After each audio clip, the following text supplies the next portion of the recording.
Hello student, कैसे हैं आप लोग।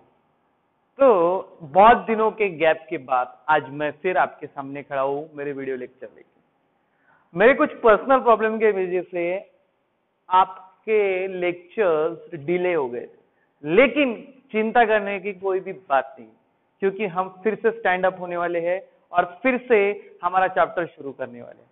तो जैसे कि आपने थंबनेल पढ़ लिया होगा कि हम हमारे कोऑर्डिनेट कंपाउंड के सबसे इंपॉर्टेंट टॉपिक को हाथ में लेने वाले हैं, जिसका नाम है वर्नर्स थ्योरी।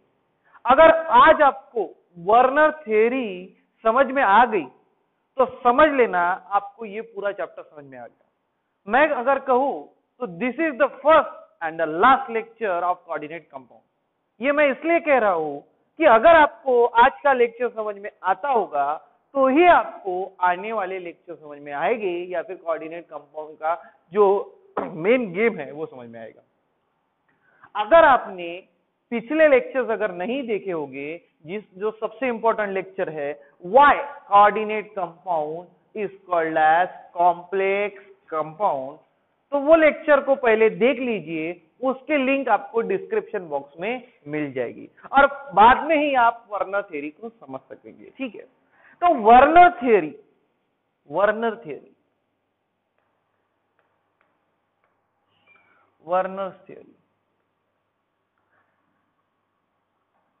अब वर्नर्स थ्योरी ने सबसे पहले क्या बताया, तो Werner's theory explain about bonding in coordinate complex। Coordinate complex में या कोऑर्डिनेट कंपाउंड में जो बॉन्डिंग प्रेजेंट होती है उसकी इंफॉर्मेशन हमको किसने दी, तो वर्नर्स थ्योरी। अब हमको पता है सेंट्रल मेटल एटम और सेंट्रल मेटल आयन, जिसको हम दूसरे लैंग्वेज में कहते हैं लेविस एसिड, जो लोन पेयर एक्सेप्ट करता है। ओके, इसमें दो तरह की वैलेंसी होती है, एक होती है प्राइमरी वैलेंसी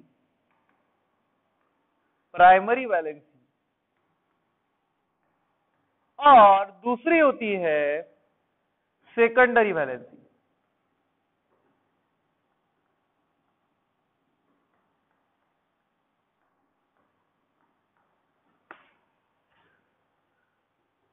पिछले लेक्चर का एग्जांपल लेते हैं हम, CO Cl3 6NH3। ओके, अब ये कंपाउंड पहले सबसे पहले समझ लेते हैं हम कैसे फॉर्म हुआ। यहाँ पे CO3 पॉजिटिव ये हमारा सेंट्रल मेटल आइटम है और 3 पॉजिटिव ये उसका ऑक्सीडेशन नंबर है। ऑक्सीडेशन नंबर कैसे कैलकुलेट करते हैं ये हमने पढ़ चुके हैं, या फिर हम आने वाले लेक्चर में फिर से एक बार देख लेंगे। तो देखो, oxidation number 3 positive. Okay, 3 positive oxidation state है, तो ये इसकी इलेक्ट्रोवैलेंसी है। इसने 3 इलेक्ट्रॉन किसको दिए, तो क्लोराइड आयन को दिए, जिससे क्लोरीन पे कौन सा चार्ज आ गया, निगेटिव चार्ज आ गया। अब पॉजिटिव और निगेटिव चार्ज में क्या होता है, तो इलेक्ट्रोस्टैटिक फोर्सेस ऑफ अट्रैक्शन होता है, जिससे कौन सा बॉन्ड फॉर्म होता है, तो इलेक्ट्रोवैलेंट बॉन्ड फॉर्म होता है। तो इस कोबाल्ट की जो प्राइमरी वैलेंसी है वो आयोनिक बॉन्ड से सेटिस्फाई हुई, तो हम उसको कहते हैं आयोनिक कंपाउंड या फिर इलेक्ट्रोवैलेंट कंपाउंड, क्योंकि इसमें जो बॉन्ड फॉर्म हुआ है वो इलेक्ट्रोवैलेंट बॉन्ड है। इस कंपाउंड को हम कौन सा कंपाउंड करेंगे, इलेक्ट्रोवैलेंट कंपाउंड। और यहाँ पे क्या हो रहा है, तो CO का 3 पॉजिटिव चार्ज ये न्यूट्रल हो रहा है क्लोराइड आयन से, यानी उसका ऑक्सीडेशन नंबर सेटिस्फाई हो रहा है। तो सबसे पहले प्राइमरी वैलेंसी क्या करती है, तो प्राइमरी वैलेंसी ऑक्सीडेशन नंबर को सेटिस्फाई करती है। किसको सेटिस्फाई करती है, तो ऑक्सीडेशन नंबर को। और oxidation number is satisfied by forming electrovalent bond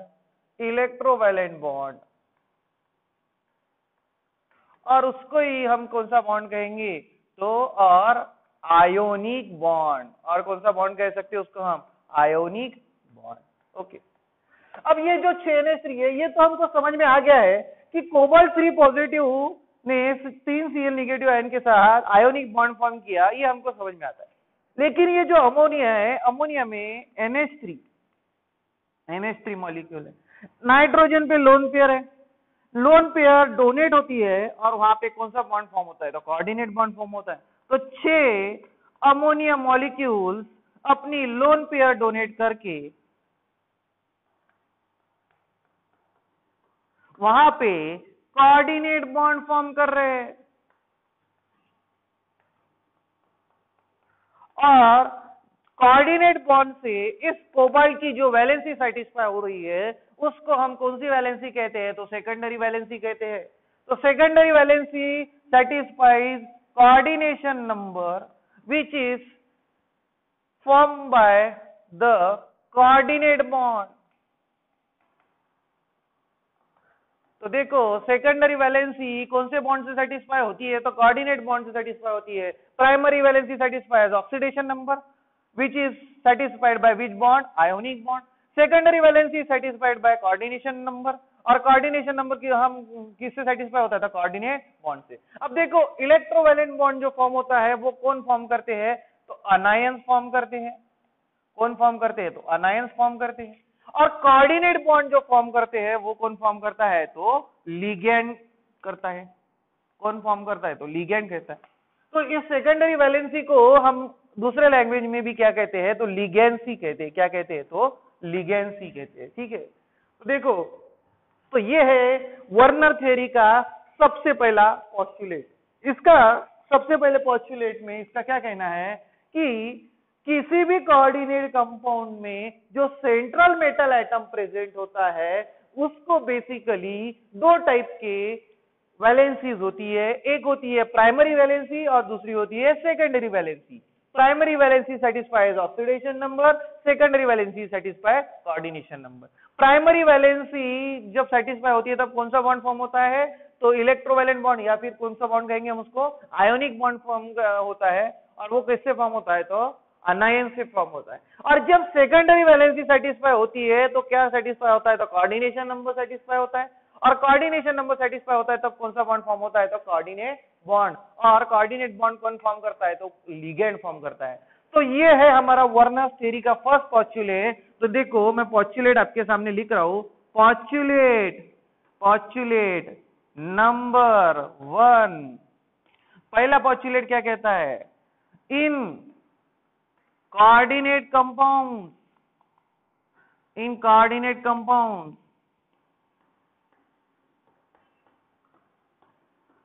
there are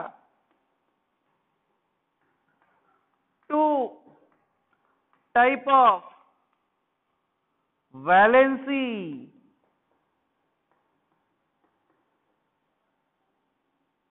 to central metal atom. One is primary valency and second is secondary valency। तो इसने क्या कर दिया वर्नर ने, तो इसमें के जो बॉन्ड उसको एक्सप्लेन करने के लिए, कंपाउंड का नेचर एक्सप्लेन करने के लिए उसने क्लियर कर दिया कि सेंट्रल मेटल एटम दो टाइप की वैलेंसी सेटिस्फाई करेगी। जो डॉटेड लाइन से बताई वो प्राइमरी वैलेंसी, और जो फुल लाइन से बताई वो कौन सी वैलेंसी, तो सेकेंडरी वैलेंसी। तो सबसे पहले आप इसको नोट डाउन कर लीजिए, फिर हम हमारे लेक्चर में आगे बढ़ते हैं, नेक्स्ट पोस्टुलेट देखेंगे। तो पहले इसे नोट डाउन कर लीजिए। तो देखिए स्टूडेंट, जैसे हमने फर्स्ट पोस्टुलेट देख लिया था वर्नर थ्योरी का, जिसमें कहा गया था कि किसी भी सेंट्रल मेटल आइटम को क्या है, तो प्राइमरी वैलेंसी है या फिर सेकेंडरी वैलेंसी है। अब ये प्राइमरी वैलेंसी से वो कुछ बॉन्ड फॉर्म करता है, जो बॉन्ड फॉर्म करता है प्राइमरी वैलेंसी से, हमने उसको कौन सा बॉन्ड कहा था, इलेक्ट्रोवैलेंट बॉन्ड कहा था, या फिर उसको हम कौन सा बॉन्ड कहा था, आयोनिक बॉन्ड फॉर्म किया था। और वो किसके साथ फॉर्म करता है, तो अनायन के साथ फॉर्म करता है। ठीक है, अब जो सेकेंडरी वैलेंसी से उसने बॉन्ड फॉर्म किया था वो किसके साथ किया था उसने, तो लिगेंड के साथ किया था। और वहां पे जो बॉन्ड फॉर्म हुआ था तो वो कौन सा बॉन्ड था, कोऑर्डिनेट बॉन्ड था, और कोऑर्डिनेट बॉन्ड फॉर्म करता है इसलिए उसको हम वो उसके सेंट्रल मेटल एटम के कोऑर्डिनेशन नंबर को सेटिस्फाई करता है। अब हम देखने वाले हैं उसका अगला पार्ट। अब देखिए इस सेंट्रल मेटल एटम भी कुछ हमारी तरह होते हैं। अब ये दो तरह के लोगों से फ्रेंडशिप करते हैं। अब फर्स्ट तरह के लोग जो सेंट्रल मेटल एटम है इनसे फ्रेंडशिप करते हैं वो प्राइमरी वैलेंसी से करते हैं, दूसरे को किससे करते हैं तो सेकेंडरी वैलेंसी। अब हम भी इन दो तरह से फ्रेंडशिप करते हैं। अब आप बोलोगे ऐसे कैसे होगा सर, हम कैसे दो तरह से फ्रेंडशिप करते हैं। अब देखो, अब हमारे दो तरह के फ्रेंड्स होते हैं। पहले तरह के फ्रेंड्स होते हैं जो हमारे बहुत क्लोज होते हैं। जो हमारे क्लोज फ्रेंड होते हैं ना, वो हमें किसी भी समय किसी भी वक्त हमारी मदद करने के लिए रेडी होते हैं। अगर आपका झगड़ा हो जाए किसी के साथ, देखो सबसे पहले आपका क्लोज फ्रेंड आपके पास साथ दौड़ के आता है। और दूसरे तरह के फ्रेंड होते हैं जो आपके दूर के फ्रेंड होते हैं, जो दूर से हम हाई बाय वाले फ्रेंड कहते हैं। हम उनको कौन से वाले, हाई बाय वाले, या फिर हम उसको कहेंगे जो सिर्फ हम टच के लिए, सिर्फ उनसे कुछ हमको कुछ काम नहीं पड़ता, बस हम हाई बाय के लिए उनसे सिर्फ पहचान रखते हैं, बाकी उनसे हमारा कोई लेना देना नहीं रहता। या फिर हम उसको कहेंगे एफबी फ्रेंड, फेसबुक पे जो हमारे फ्रेंड होते हैं। अब देखो अगर आपका किसी का साथ क्लास में झगड़ा हो जाए तो सबसे पहले जो वाक्य आएगा ना वो आपका क्लोज फ्रेंड रहेगा और उसके साथ झगड़ेगा। आपका फेसबुक वाला फ्रेंड आएगा क्या उससे झगड़ने के लिए? नहीं। तो वैसे ही कोऑर्डिनेट कंपाउंड में भी दो तरह के लोग हैं, एक क्लोज्ड वाले लोग हैं और एक दूर वाले लोग हैं। अब सीधी सी बात है, क्लोज वाले लोग कैसी भी आपत्ति आ जाए आपको छोड़ के नहीं जाएंगे, लेकिन दूर वाले लोग जल्दी छोड़ के चले जाएंगे, वो आपके पास रुकेंगे नहीं। तो अब हमको देखना है कि कोऑर्डिनेट कंपाउंड में क्या होता है। कोऑर्डिनेट कंपाउंड में हमारा एग्जांपल लेते हैं, जो हमारा कॉमन एग्जांपल है CO Cl3 6NH3। ओके, यहां पे देखो CO, अब इसके जो क्लोज फ्रेंड है वो है लिगैंड, लिगैंड जो कोऑर्डिनेट बॉन्ड से फॉर्म हुए,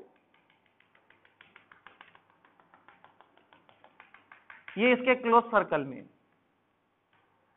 चाहे कुछ भी हो जाए, ये कंपाउंड अमोनिया मॉलिक्यूल कभी भी कोबाल्ट को छोड़ के नहीं जाता, क्योंकि ये उसके क्या है तो क्लोज फ्रेंड है, या फिर हम उसको कहेंगे उसके क्लोज सर्कल में है। लेकिन ये जो Cl मॉलिक्यूल्स है, Cl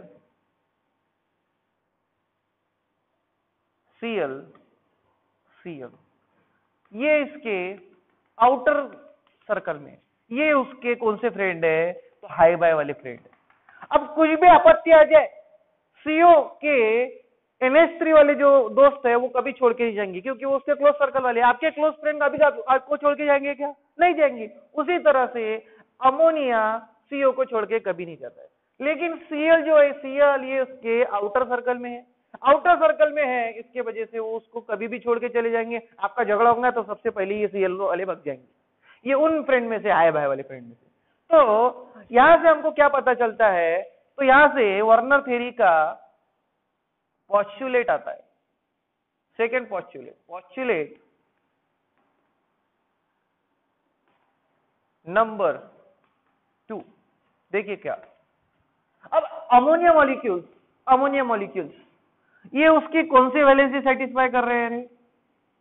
ये उसकी सेकेंडरी वैलेंसी सेटिस्फाई कर रहे हैं। और Cl उसकी कौन सी वैलेंसी सेटिस्फाई कर रहे हैं? प्राइमरी वैलेंसी सेटिस्फाई कर रहे हैं। तो देखो ये चीज हमेशा ध्यान में रखना कि secondary valency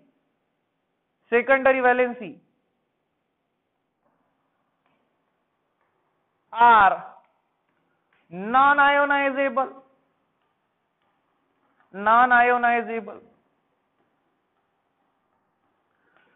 and primary valency are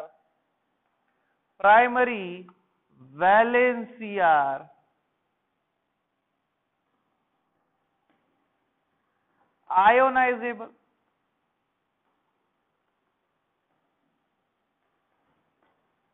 अब आयोनाइज होना यानी क्या होगा? जब भी आप इस कंपाउंड को, इस कोऑर्डिनेट कंपाउंड को आप वाटर में डाल दोगे तो ये जो इसके क्लोज स्ट्रक्चर में है, जो इसके आउटर स्ट्रक्चर में है, वो उसको छोड़ के भाग जाएंगे, लेकिन ये जो कंपाउंड है ये कभी उसको छोड़ के भागेगा नहीं। तो हम इसको किस तरह से लिखते हैं, तो secondary valency, secondary valency, secondary valency are written in closed circle and primary valency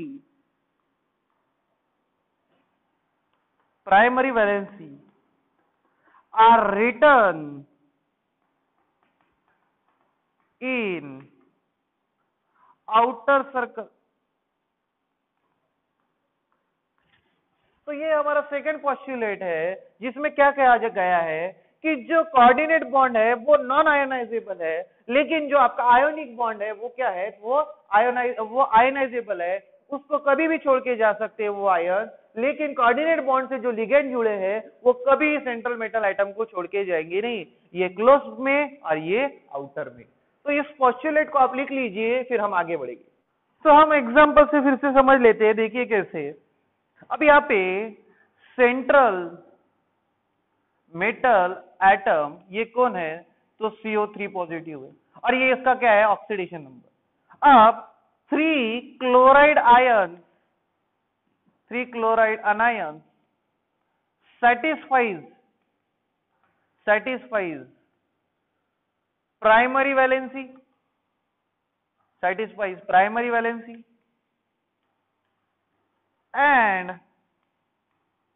6 ammonia molecules satisfies secondary valency। उसने कौन सी वैलेंसी सेटिस्फाई की, तो सेकेंडरी वैलेंसी सेटिस्फाई की। ओके, अब जो सेकेंडरी वैलेंसी सेटिस्फाई करती है वो क्या होते हैं, तो नॉन आयोनाइजेबल, नॉन आयोनाइजेबल होते हैं, यानी वो कभी छोड़ के नहीं जाएंगे, तो वो कहाँ रहेंगे, तो क्लोज सर्कल में। और ये प्राइमरी वैलेंसी ये क्या होती है, तो आयोनाइजेबल, आयोनाइजेबल रहेंगे, तो ये क्या रहेंगे, तो आउटर स्फीयर में रहेंगे। तो देखो CO NH3 NH3 NH3 NH3 NH3 ये कोबाल्ट के कौन से स्फीयर में, इनर स्फीयर में। और जो आपका Cl निगेटिव आयन है यानी क्लोराइड आयन, ये कोबाल्ट के कौन से स्फीयर में प्रेजेंट होते हैं, तो आउटर स्फीयर में प्रेजेंट होते हैं। ओके, अब इसको मेरे को रिप्रेजेंट करना है, तो मैं इसको किस तरह से रिप्रेजेंट करूंगा, देखो किस तरह से रिप्रेजेंट करूंगा इस कंपाउंड को। CO ये आपका सेंट्रल मेटल आइटम हो गया, इसके क्लोज स्फीयर में कौन है, तो अमोनिया मॉलिक्यूल्स है, और कितने अमोनिया मॉलिक्यूल्स है, तो 6 अमोनिया मॉलिक्यूल्स है, तो ये हो गया इसका क्लोज स्फीयर। ओके, और इसके आउटर स्फीयर में कौन है, तो Cl3 एटम प्रेजेंट है, तो Cl3 मॉलिक्यूल्स आनायन प्रेजेंट है। तो देखो इसको कहा जाता है कोऑर्डिनेशन स्फीयर, कोऑर्डिनेशन स्फीयर, इसको कहा जाता है कोऑर्डिनेशन स्फीयर। और जो स्क्वायर ब्रैकेट के बाहर होता है वो होता है आयोनाइजेशन, आयोनाइजेशन स्फीयर, और उसको हम ये भी कहते हैं आयोनाइजेबल स्फीयर। तो ये देखो ये हो गया उसका कोऑर्डिनेशन स्फीयर, ये हो गया उसका आयोनाइजेशन स्फीयर। कोऑर्डिनेशन स्फीयर में कौन है, तो लिगेंड है, कौन है, तो लिगेंड है। आयोनाइजेशन स्फीयर में कौन है, तो अनायन है। कोऑर्डिनेशन स्फीयर में जो स्पीसीज है वो क्या सेटिस्फाई करती है, तो सेकेंडरी वैलेंसी सेटिस्फाई करती है, सेकेंडरी वैलेंसी सेटिस्फाई करती है। और आयोनाइजेशन स्फीयर में जो है वो कौन सी वैलेंसी सेटिस्फाई करती है, तो प्राइमरी वैलेंसी सेटिस्फाई करते हैं। कौन से वैलेंसी सेटिस्फाई करते हैं, तो प्राइमरी वैलेंसी सेटिस्फाई करते हैं। ओके, और देखो इसके अंदर जो बॉन्ड प्रेजेंट है वो कौन से बॉन्ड है, कोऑर्डिनेशन स्फीयर के अंदर कोऑर्डिनेट बॉन्ड। कौन सा बॉन्ड है, कोऑर्डिनेट बॉन्ड। लेकिन जो आयोनाइजेशन स्फीयर में वो कौन सा बॉन्ड है, आयोनिक और इलेक्ट्रोवैलेंट बॉन्ड, आयोनिक और इलेक्ट्रोवैलेंट बॉन्ड। तो हमको अगर किसी भी कोऑर्डिनेट कंपाउंड को अगर रिप्रेजेंट करना होगा जिससे हमको ये समझ में आ जाए कि कौन उसके कोऑर्डिनेशन स्फीयर में यानी क्लोज स्फीयर में कौन उसका क्लोज फ्रेंड है, कौन उसका दूर का फ्रेंड है।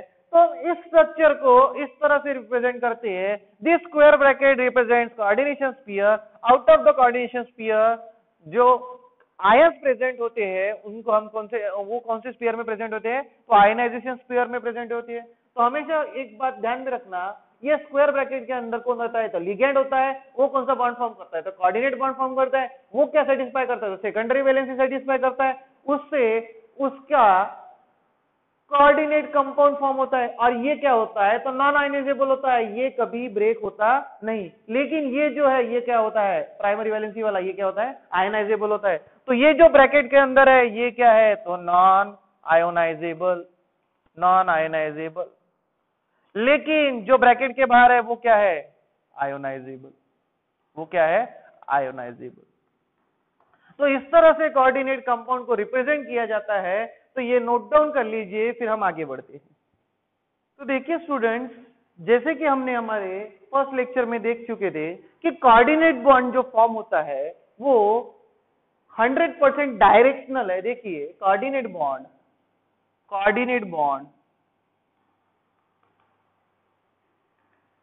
ये क्या होता है, तो डायरेक्शनल होता है। और जो हमारा आयोनिक बॉन्ड है, या फिर उसको हम कौन सा बॉन्ड कहेंगे, और इलेक्ट्रोवैलेंट बॉन्ड ये नॉन डायरेक्शनल होता है। तो किसी भी कंपाउंड का स्ट्रक्चर के लिए अगर कोई रिस्पॉन्सिबल होगा तो वो कौन सा बॉन्ड है, तो कोऑर्डिनेट बॉन्ड है। ठीक है, अब देखो ये पोस्टुलेट लिखता हूं, ये वर्नर का अगला पोस्टुलेट है। Coordinate bond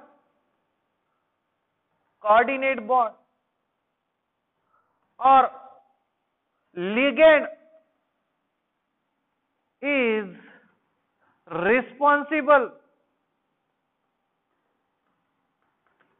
for the structure of coordinate compound। अगर आपने कोऑर्डिनेट बॉन्ड के बारे में अगर पढ़ा नहीं होगा कि वो डायरेक्शनल है कि नॉन डायरेक्शनल है, तो वो आपको इस सीरीज के फर्स्ट वीडियो लेक्चर में पता चल जाएगा। तो वो लेक्चर आप देख लीजिए, तो आपको पता चल जाएगा कि किस तरह से कोऑर्डिनेट बॉन्ड ये डायरेक्शनल है। अब देखो यहाँ पे एग्जांपल लिखता हूं मैं आपके सामने। हमारा जो कॉमन एग्जांपल है COCl3 6NH3। अब 6 अमोनिया मॉलिक्यूल्स ने कोऑर्डिनेट बॉन्ड फॉर्म किए, तो देखो CO NH3 NH3 NH3 NH3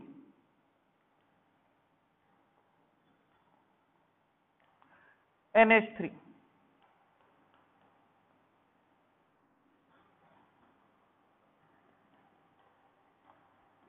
तो इस तरह से इन्होंने जो बॉन्ड फॉर्म किया, ये स्ट्रक्चर जो है, इस स्ट्रक्चर को कहा जाता है ऑक्टाहेड्रल स्ट्रक्चर। लेकिन जो क्लोरीन की पोजीशन है, वो क्लोरीन की पोजीशन फिक्स नहीं है, क्योंकि ये जो बॉन्ड है ये इलेक्ट्रोवैलेंट बॉन्ड है, या फिर कौन सा बॉन्ड कहेंगे उसको, आयनिक बॉन्ड है। तो इसकी पोजीशन फिक्स नहीं है, ये नॉन डायरेक्शनल बॉन्ड है।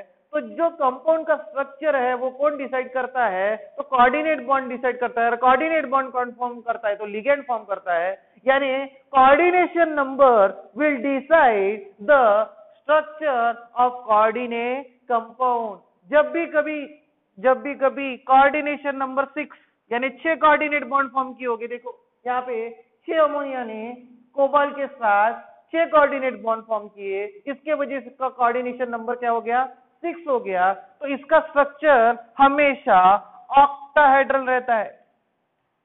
ये क्या रहता है, ऑक्टाहेड्रल रहता है। अगर कोऑर्डिनेशन नंबर अगर 4 रहा तो इसका स्ट्रक्चर हमेशा टेट्राहेड्रल रहता है। यानी वर्नर ने एक्सप्लेन कर दिया कि किस तरह से कोऑर्डिनेट बॉन्ड अगर किसी कंपाउंड में प्रेजेंट होगा तो वो उसका स्ट्रक्चर डिसाइड करता है, क्योंकि कोऑर्डिनेट बॉन्ड ये कौन से बॉन्ड फॉर्म करते हैं, जो डायरेक्शन होती है उनमें क्या होती है, तो डायरेक्शन होती है। तो ये वर्नर का अगला पोस्टुलेट है जिसमें उसने एक्सप्लेन किया था कि कोऑर्डिनेट बॉन्ड डायरेक्शनल होने के वजह से, उन कोऑर्डिनेट बॉन्ड के वजह से कोऑर्डिनेट कंपाउंड को एक स्पेसिफिक स्ट्रक्चर आता है, और उसने मेंशन कर दिया था कोऑर्डिनेशन नंबर 6 अगर होगा तो स्ट्रक्चर होगा ऑक्टाहेड्रल, और कोऑर्डिनेशन नंबर अगर 4 होगा तो स्ट्रक्चर होगा टेट्राहेड्रल। तो यहाँ पे हमने वर्नर्स के पोस्टुलेट जो है वो कंप्लीट कर लिए हैं।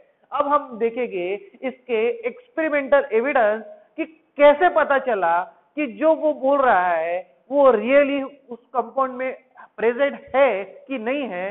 ये हम हमारे आगे आने वाले इसमें देखेंगे। तब तक आप इसको नोट डाउन कर लीजिए, लेकिन एक्सपेरिमेंटल एविडेंस को मिस मत कीजिए, क्योंकि ये आपके नीट जेईई और एंट्रेंस एग्जाम के विथ रिस्पेक्ट टू बहुत ज्यादा इंपॉर्टेंट है। तो ये पोस्टुलेट मेंशन कर लीजिए, फिर हम आगे देखेंगे।